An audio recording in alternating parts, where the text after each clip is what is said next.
Good day, ladies and gents. Welcome to the Fairway Fit Golf Podcast, where two friends get together to talk about how we are trying to look good, feel good, and play good. Let's go.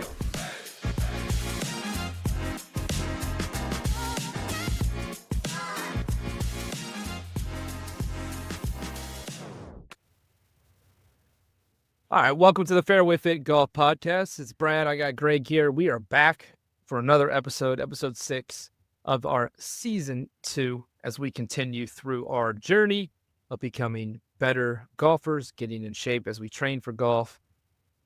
And we are going to do a couple different things today, but let's do a quick check-in. Greg, how are you? I tell you what, it's been a crappy weekend here at the at my house. I mean, I will say this it's very fitting. We got Gents Cup coming up. Like, I feel like this whole weekend was like day 2, day 3 of a 4-day golf trip, where basically everybody is just pooping themselves, throwing up, and not feeling the greatest. So, now hold on, Helder. Let's make sure everyone knows we are talking about your kids here. We're not. Yes. That was not me. But yes, I've been changing a lot of diapers, cleaning up a lot of throw up, and it's been and bleaching the entire house to make sure that we don't get it. I know it's been rough. You've been filling me in off and on about everything that's going on, and I feel bad for not only you but for them as well. They're going through it, but hey, better this weekend than next weekend. That is true, 100%. I'd rather knock it out this weekend and be around than leave it to Lord to handle while I was gone. Yeah. So hopefully everything starts progressing in the right direction and not too many issues from here on out. But yeah, I know golf wise, we really don't have too much to talk about. So let's talk fitness wise. Let's talk workouts. I will say I have not been able to get on the golf course, but I have been able to get in the gym, and I don't know, been feeling pretty good so far. I know I've been hooked on your end range workout. Actually got some of my kids doing it in the weight room classes. It's a game changer, and I like it. It takes some getting used to it. It does, because you do have to remember, one, that you are trying to get to that max range, and then two, finding that weight to really make it worthwhile to get down to that range. You got to play with it. Yeah, play with it. So, but I've enjoyed it. It's a couple things have been allowing me to get kind of heavy on them. Some of them they're very good stretches at the same time. So I've been feeling pretty good. Obviously you have to adapt a little bit to my gym, but it's been solid. Still get my runs in. During the week, it's about 3 to 4 miles a day, probably closer to 3. Wow. But on the weekend, I will tell you right now, if I'm in my house for 30 minutes, it's a long time. We are all over the place. I think between Friday night to Sunday night, we had 12 contests and 1 practice that we took care of. And good Lord. The only one that was close was I got my oldest is starting junior PGA golf. And so she did get to her practice after her softball tournament. She was at all day, so she was able to get over there. She does have her first right here at Stoneleigh. So it's close. There's 3 teams. It's pretty cool. It's 3-hole matches that they'll end up playing. Her first actual competition is next week. 3-hole matches. Good Lord. Yeah, so you can play up to 9 holes. But it's partner-based, team-based. So it's a scramble with her and a partner, and they'll kind of base them off of, maybe a less experienced, more experienced, kind of, I don't want to say handicap because they don't have handicaps. And then she could play 1 match for 3 holes and then switch either playing partners or switch competitors for like 3 more holes. But most of them play 6 holes. Sometimes she'll get to play the whole 9 holes because she is one of the older players, but this is the first time competitive golf. So it's pretty exciting. She's enjoyed it. They actually wear jerseys. They get their name on the back. They call it, they relate it to like the little league of golf. Do you you throw a bib on with the last name on the back and walk around and follow her? She does have to walk. Full white suit.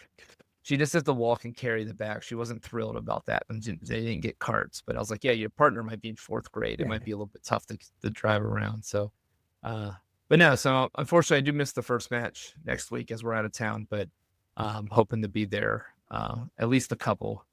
It does end up baseball is right around the same time on Sundays. So, but she's excited, gets her out there with me at some time. So, but how are you? How's the workouts been going? I know you've been pretty much crushing it like you always are.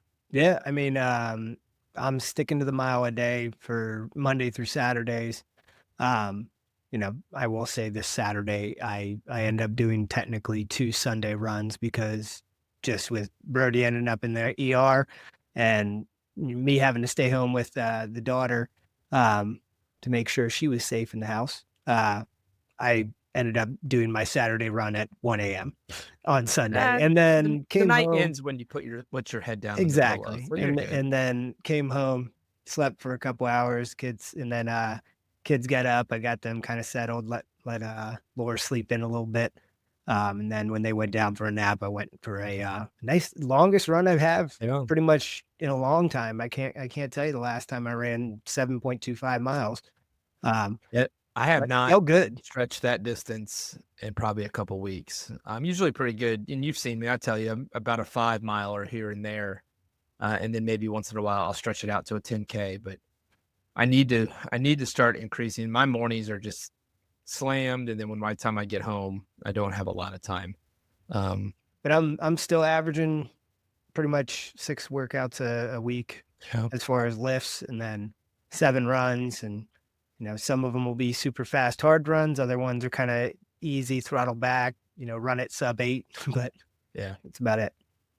Yeah. And as far as golf goes, I know we've both been fairly busy with golf. We are with everything else that hasn't got us on the golf course. And you've seen our social media. I know you posted a nice little practice videos yourself getting some putting, some green work. I made it to the range 3 times, 3 mornings last week, but I only got to hit balls actually on the range twice. The third day I was going to go, ended up being the range closed. And then Friday ended up being a morning staff meeting that I had to attend. So, yeah. Well, I'll be honest with you. The chipping and putting, probably you get more out of than just the pounding of the golf balls anyway. So, and I get my 5 iron back by Wednesday or Thursday. So might be time for new clubs if that thing keeps breaking. That could be the omen that's telling. I don't know. Maybe I'm just too strong. Probably not.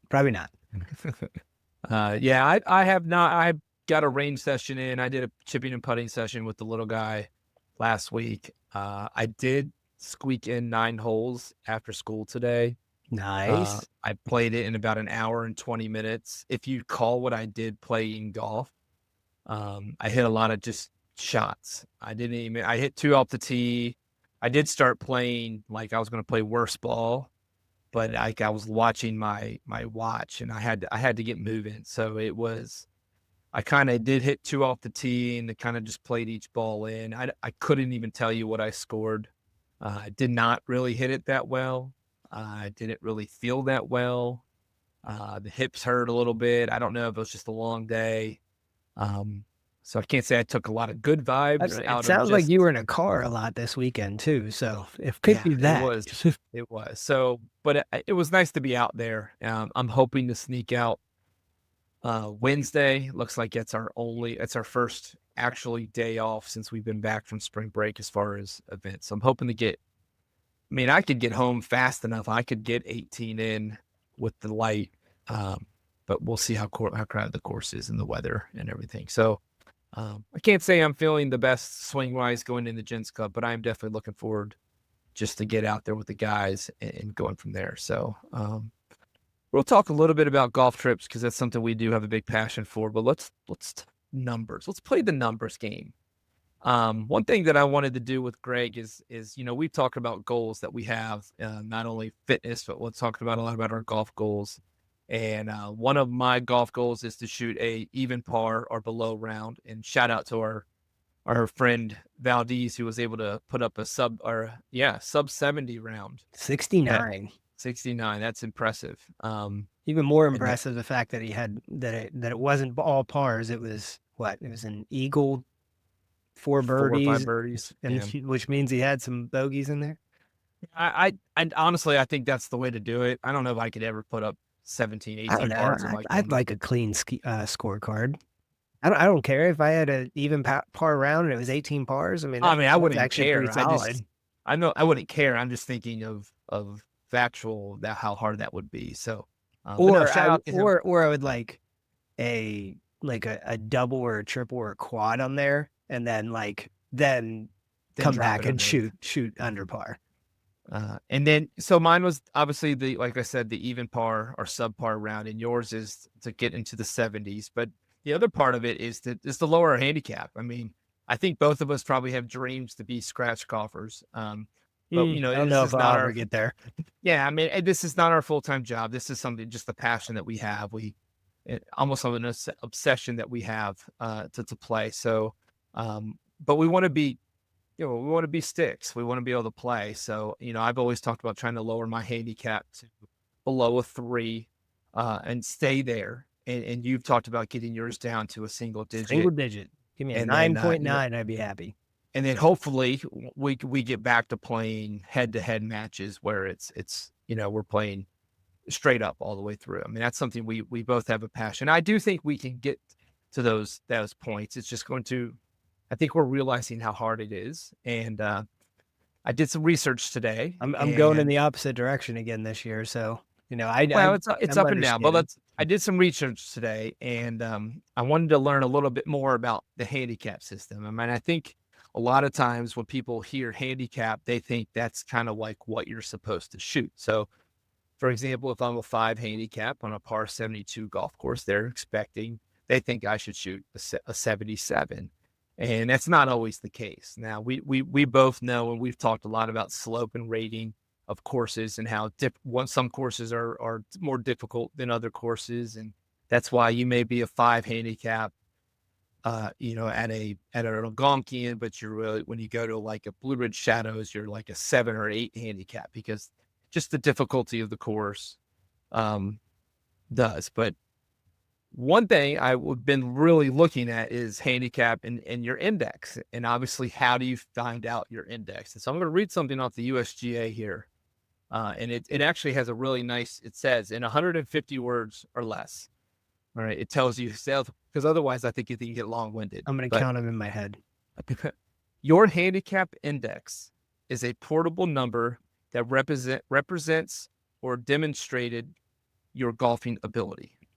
It is based on your past scores relative to the difficulty of the course and the tees you played, as well as playing conditions during each round, which we have seen how when we put it in, it can adjust it. So to calculate your handicap index, your 8 best score differentials from your most recent 20 rounds are averaged.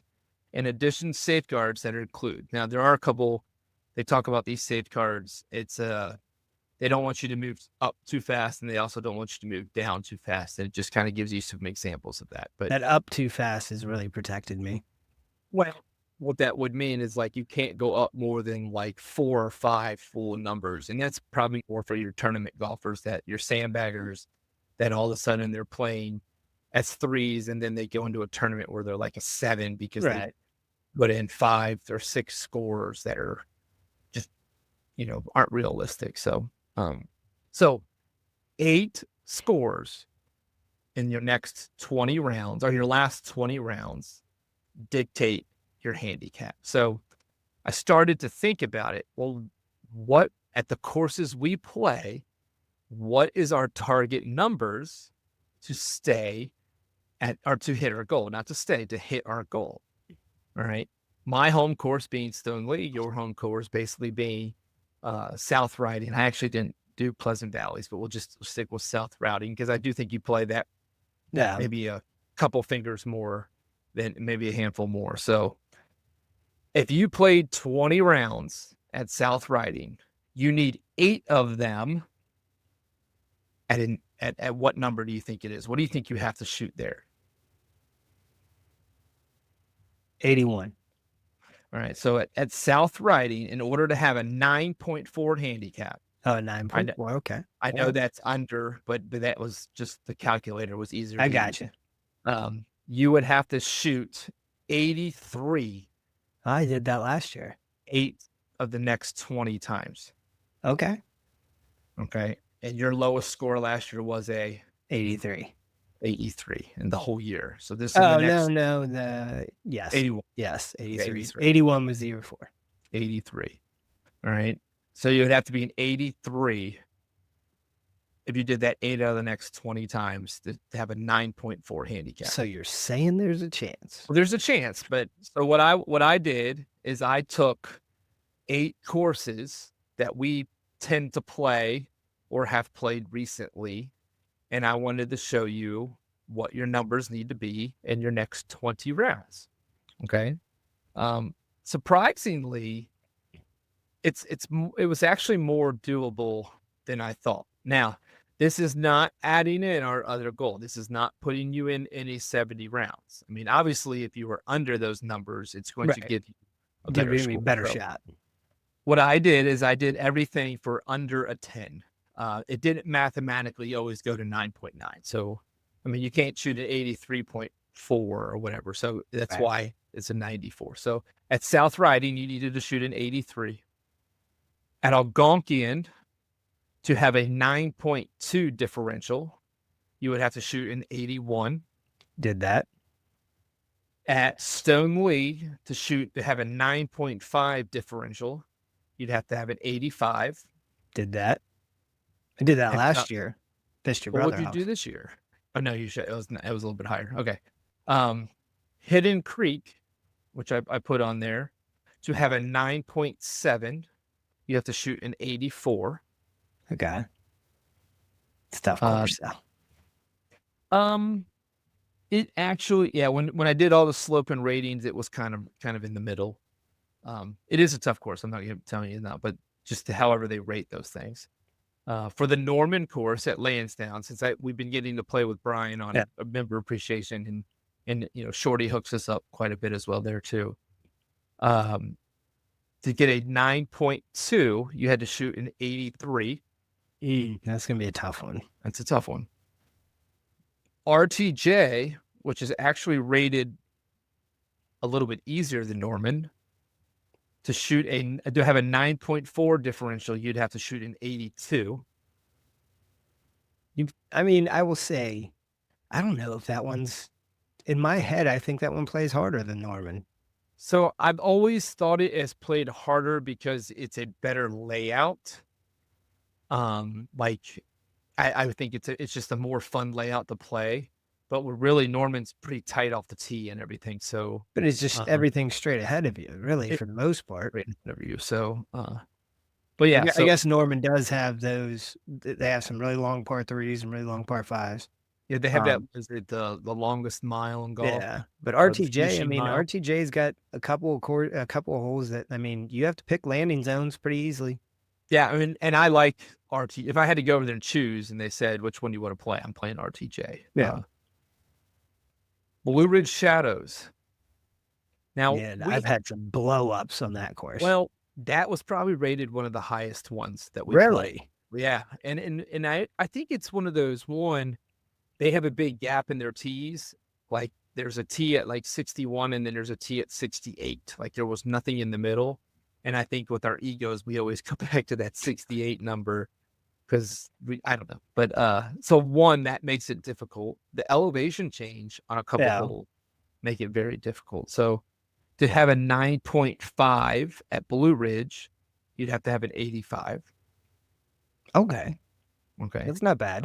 Same as Stone Lee. It actually came out to be the same as Stone Lee. And then I did Crow Creek, where you just won major number 2 at Crow Creek, which I actually thought wasn't that challenging, but it was a beach course, so it was a lot flatter than what we're used to. To have a 9.3, you had to have an 84. Yeah, I didn't shoot that. 84. So that's 8 local courses. Really the one I didn't hit there and I completely forgot was Pleasant Valley, because we do like to play that course. I'll have to look up Compass Point. It's another one. I'll send you the link that I used. It was all you needed was the slope, the rating, and then what you shot would give you your differential. I will say maybe the No, last actually, it was the opposite. the You last put in- 70s round that I had might have been at Compass Point. It might have. You told me or Land Lakes. No, Land Lakes was 84. It was 84. The butter Yeah. the butter course. The butter course. So taking that, I did go one step further for you, and I'll go through mine real quickly in a moment, but I did go one step further. What if you shot 79? The difference between what a 79 and whatever it would be to be that single digit handicap. So just to give you a couple of them, at South Riding, if you shot 79, instead of an 83 at a 9.4, 79 would make you a 6.0. Oh. Yes. That dropped it a lot. That's 2.5 strokes. So 3.5 strokes. So Algonquian, it would have made you a 7.3. Let's just give you the bigger ones. Stoneleigh, you shoot a 79, it's a 4.7. I'd be pissing people off with that one. Blue Ridge, 4.4. If I shot a 79 at Blue Ridge, I'd probably just walk away. Yeah, that's Put my I feel like hands that's up, one course. My hands up and walk away. I don't know if I've ever broken 80 there, but that's one course that I think I would be pretty stoked if I broke 80 there. So, but I do have all the ones, and I can tell you, but it drops it. Another course, if I broke 80 at, would be Rock Harbor. All those blind tee shots, and whatnot. I mean, couldn't do it. I'd probably just be tickled pink and happy as the clay and walk my butt to my car and be, see you later. I've been lucky there on one of their courses. I don't know what they call them now, that they added in that they had 9 and then they added in another 9 to have 36. But yeah, so honestly, when I was making this, I was like, wow, that's some low numbers. Definitely it's a great year. It's a great, let's say 20 rounds. That's what I'm looking for this year. I'm looking to have a great year. But with 20 rounds, that's probably 3.5 months. I mean, yeah. Just realistically, it's one round a week would be about 3 months, and we're probably summer we're able to get maybe a round or 2 in a week. So let's just say 4 sometimes months. 3, depends on how many times Laura has a meeting. Yeah. So on average, but yeah, I mean, so now you have some numbers that you can go after. Now, I did mine for a 2.0 handicap, and I don't know why I did 2 and not 3, but I just wanted to be under 3. So I think I was pretty close. But South Riding, I already went over the courses. So let me just tell you the scores, because I think I would be pretty pumped in the next 20 rounds if I was putting up these numbers, because I know that I would have a lot of other numbers with 7. So I would need these 8 rounds: 74, 73, 75, 74, 74, 73, 76, 75. Well, that sounds like you're like mid-July last year. I don't know if it was that extreme. It was. Dude, every single time that it might have not been it wasn't a summer swing season portion of it. Yeah. Like every other round that you played was like, Brad just threw up a 77. Brad threw up a 76, 75, 74. So I will say what did help me, and even is helping me right now, is I guess it was like 2 years ago, the USGA was able to incorporate 9-hole matches, 9-hole rounds. And then it also was able to incorporate, as long as the course was rated by the USGA, it took par 3 courses, and it took like executive type courses. And I had last year, I think I had a 1 over round. Putt courses. Not putt, not unless it's pop stroke. I was about to say pop stroke in there. I mean, I don't think I could break. Got a rating of like 149 there. I mean, could you break par at pop stroke? Honestly, break par? Yes, you can putt through the sand traps. I don't know, man. That course was hard. I don't know. I'm pretty sure that I might have been like 1 over, 2 over. No, it was 3 over, I think. Yeah, that's not under par. I understand, but that's the best round I had all weekend. But I was able to, at Sterling's par 3, I think I shot 1 over. Classic. 1 over one time. And then if you remember down with Anthony, we played this par like Chichi Rodriguez, like a 68. And I think it was a par 70, and you shot 71. No, I think it was a par 69, and I shot 70. Maybe it was because I remember thinking that you shot under par for the first time. I know. Oh, I definitely set you up. Hey, just shot 70. I didn't say I broke par, so I was 1 over. I remember I parred 18, par 5, then I could have. It was so swampy and wet there, and the humidity was so ridiculous after the rain. I don't know how we made it through that one. And that would they're on a school because it's a golf academy. And I remember that we weren't very excited because they didn't sell beverages. And Anthony, I was like, dude, we could just Uber to the gas station, right? It's right there. I was like, we can see the sign, but it was like highway to get there. I was like, I don't think we can walk.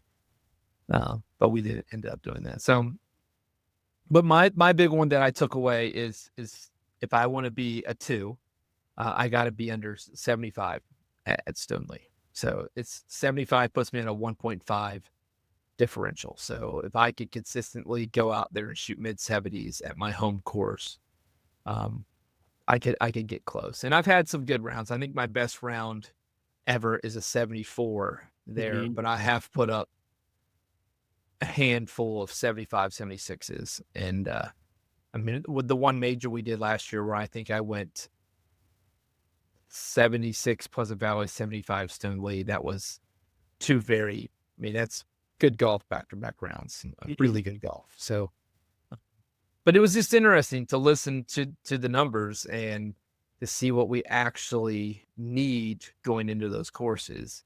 I know I always I check it after the fact, but I mean, I actually last week, if you remember when I told you I shot a 35 from the Reds, the differential on that was a 5.7. Really? Yeah, it actually isn't even in my top 8.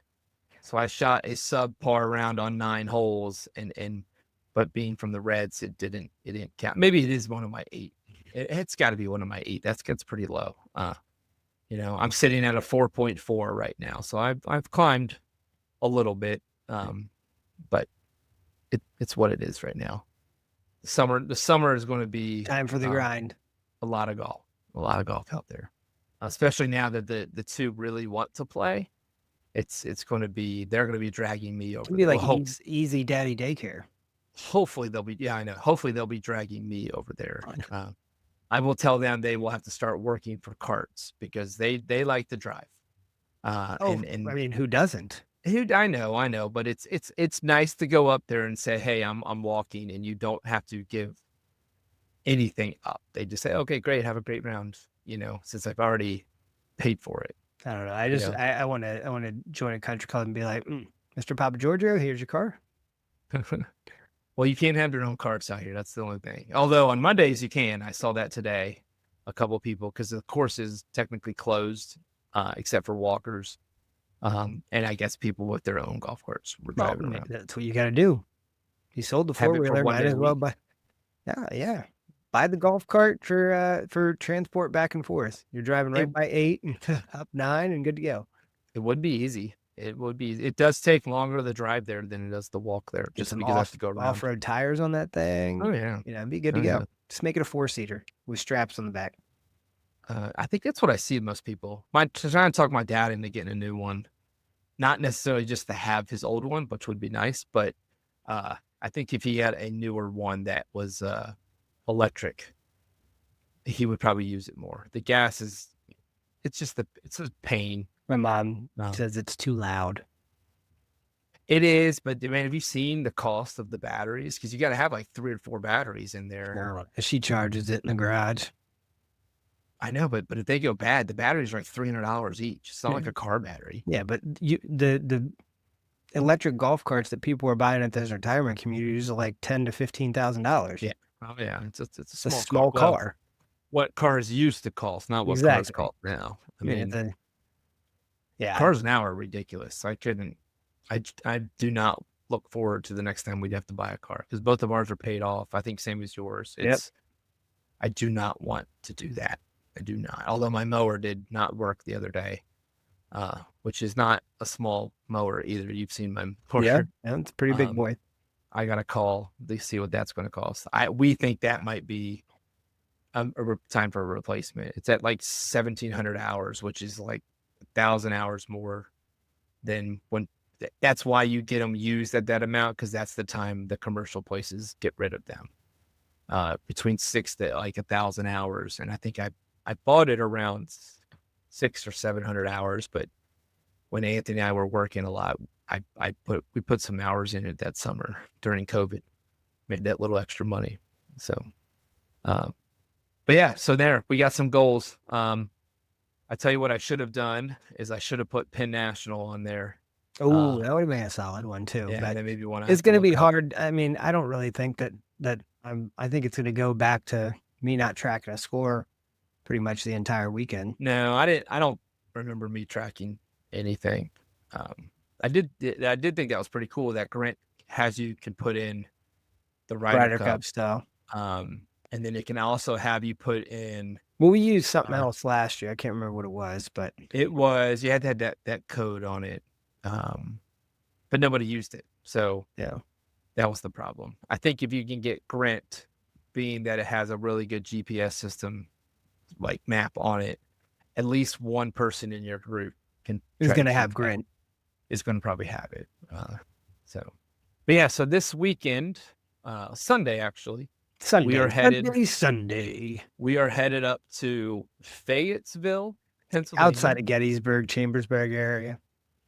It's in that direction. And we are headed to Penn National, playing what I believe are two of the higher rated courses in Pennsylvania. I couldn't tell you the number. I don't have my brother here. He would know exactly what they're ranked in Pennsylvania, but he's probably going to be on the tee box telling us the origination of the, the name, why it's called this, why there's a tree. There's a tree over there that was pissed on by George Washington at one point. Like, he will have all that information. He will. And I tell you the truth, I'm gonna be there for it for about 35 minutes, having a beer and listening to him.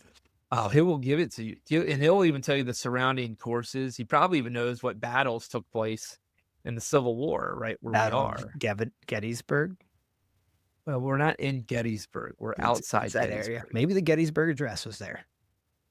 Right before Honest Abe teed off. I bet Honest Abe was a stick. Him being long and lanky like that. He was already an undefeated. He was an undefeated wrestler, so you might as well think that he can just hit it pretty far. I bet he could hit it pretty far. I bet. But yeah, we're headed up that way, and one thing we always talk about is being ready and prepared for golf trips. It sounds like we are staying in a hotel. It's got a place for us to work out. Has a gym. Has enough for us to be able to get a couple at least warm up type things, and maybe not full out. Exercises. I'm thinking 300. Cool, man. I haven't done that in a while. I know. But maybe we can get some people to tag on with us and get us going. But I'm excited about it. And I know Greg's already started packing. I'm not excited at all. Not excited at all. The first announcements of tee times and playing partners have been announced, but we'll save all that for our next episode when we kind of dig deep into the trip itself. Maybe looking to add some little bit of audio from the trip. We're still in the works on that. Got a lot of guys going down. 32 of us, 2 16-man teams. We are back on Uncle E's team. Do you switch teams? Or are you kind of? I've seen people switch teams before, but it doesn't happen often. Yeah. I think most of them kind of. I think if you float in and out of the trip, possibly, but yeah, makes sense.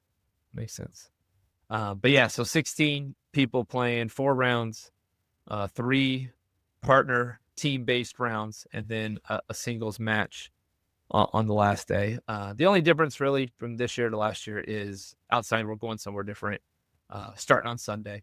Yeah. That's a little bit, but it probably was the best value to get everybody there and the most availability on a golf course. Because when you start bringing in that many people, that's a lot. I mean, it's a lot of tee times that they have to give up. Looking forward to it. And I know you sent me something today that we thought about trying to read on here to talk about why it's important to go on golf trips. Yeah, I mean, this jumped out at me. I actually saved this the other day, and I was actually going to repost it on our social medias because it spoke to me when I read it. And I love it. Then when you kind of hit me up with, I don't know what game I'm bringing and blah, blah, this and, everything's performance based, but this is, well, hold on. It's not performance based. You just, you don't want to embarrass yourself, but I mean, hey, I did that last year, somebody else can do it this year, not from our group. I think for last year, like I don't know what round it was, but the four of us playing, now he didn't play because he was hurt last year, put him right down the middle, and there was two people there, and one's like, man, this group's good, and Fur's like, yeah, Blotter's the most competitive person I've ever met in my life. I was like, dude, come on. I'm not. But I do like, if you're going to do something, you got to at least go out there and try to do it right. Yes. I'm not going out there to finish second. Oh yeah. It's not worth winning if you can't win big. Let's go Mighty Ducks, or, you gotta hate to lose more than you love to win. I got these all day if you want to keep hearing them. But yes, I sent you this, and I think it spoke to me, and I think it basically speaks to golfers all over the place. I actually stole this from Zyre Golf, so I will shout them out, like props to you guys. So this is called the golf trip. You call it a buddy's trip, but it's more than that. It's escape, disguised as tradition, a brief, beautiful surrender. You pack too much, eat whatever's open after midnight, drink things you probably shouldn't, and somehow feel more alive than you have in months. Sleep is optional. Regret is part of the routine. But out there, something shifts. You're not a job title, not someone's crisis manager, not the person who always has to have their stuff together. You're just you, finally, with people who get it. You've seen the best and worst of you and still want to tee it up with you again tomorrow. The jokes are inside. The breakfast orders are aggressive. You pick up right where you left off, like time doesn't apply out there. The golf is good, or it's awful, but that's not the point. The point is the silence on the tee box, the howl of laughter after a shank, the swing you'll talk about all year, the feeling you wish you could bottle. Because life wears you down, quietly, without asking. And this ridiculous, beautiful ritual, it gives you something back. Not because of the game, but because of who you get to be while playing it. Free, unfiltered, and present. This is not just golf. This is a return to yourself, to your people, to what actually matters. Can't be tingles in the loins, baby. If that don't get you fired up. So can't wait. Less than a week. Hopefully we'll get some good audio for everybody. But check us out next time. When we return, we will recap the Cup, talk about Gents Cup, hopefully have a big announcement that we're looking to come up with. We've got hopefully have another win for Team E. Also going to start talking a little bit about some potential competitions we have coming up. Maybe not just against us, but maybe some things we've entered ourselves into, what we're doing to get better as we keep moving forward. All right. Greg, make sure you pack more than you need to. Always make sure we're ready to go. And man, can't wait. Couple days away. Check everybody next time.